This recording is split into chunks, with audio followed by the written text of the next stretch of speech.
कृत्य हो जाते हैं। जो कोई बिना स्नान दान इन दिनों को व्यतीत करता है उसको गोवध, कृतधन, पितृघाती तथा आत्मघात का पाप लगता है। जल स्वाधीन है तथा शरीर भी स्वाधीन है, फिर स्नान में संकोच क्यों किया जाए। दरिद्री, धनवान, लंगड़ा, लूला, नपुंसक, विधवा, स्त्री, बालक, युवा सभी को बैसाख मास में स्नान करना चाहिए। जो कोई नीच इन सुलभ धर्मों का पालन नहीं करता उनको नरक का भागी होना पड़ता है। जैसे दही को मथ कर मक्खन निकाला जाता है, वैसे इस मास की तिथि को अलग अलग बताया है।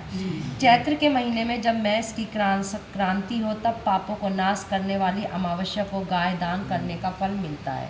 मैं अब पितरों का एक पुराना इतिहास कहता हूँ। जब पृथ्वी पर सार्वभौम मानवता का राज्य था, तीसरे कलयुग के अंत में सब सारे धर्म नष्ट हो गए थे। उस समय आनर्त देश में धर्मवर नाम का एक ब्राह्मण हुआ। उसने घोर कलयुग में मनुष्य को पापों में रत देखा। सब मनुष्य अपने अपने वर्ण धर्मों से हीन हो गए। तब वे ब्राह्मण महात्माओं के क्षत्र योग देखने के लिए पुष्कर क्षेत्र गया। वहाँ पर ऋषि मुनि शास्त्रोनुकूल पुण्य कथाओं का वर्णन कर रहे थे। कोई कलयुग की प्रशंसा भी कर रहे थे कि सतयुग में भगवान एक वर्ष की तपस्या से प्रसन्न होते हैं तो त्रेता में 1 मास और द्वापर में 1 पक्ष में, परंतु कलयुग में उससे 10 गुना फल प्रभु के स्मरण से हो जाता है। कलयुग में थोड़ा सा पुण्य कर्म भी बहुत अधिक फल देता है। जो दया, धर्म, पुण्य, दान, धर्म आदि कुछ भी नहीं कर सकते, उनके लिए केवल हरि नाम उच्चारण ही उत्तम है। जो अकाल में अन्न दान करते हैं वे वैकुंठ को जाते हैं।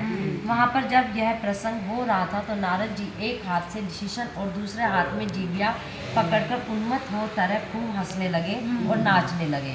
सबने आश्चर्य से पूछा, नारद जी इसका क्या कारण है?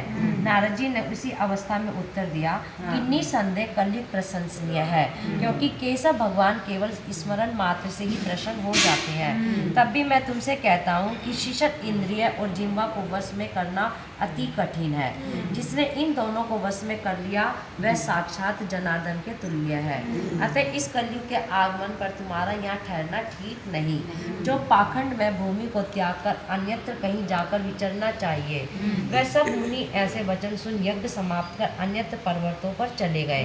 धर्मवती भी यह सुन नौष्टिक ब्रह्मचार्य व्रत धारण कर छाल के वस्त्र पहनकर कमंडल हाथ में ले जटा बड़ा कलयुग के अत्याचारों को देखने लगी कि संपूर्ण मनुष्य जाति घोर पापों में लगी हुई है। ब्राह्मण, सन्यासी तथा शूद्र सभी पाखंडी हो गए हैं। कार्तिक मास का 27वां 28वां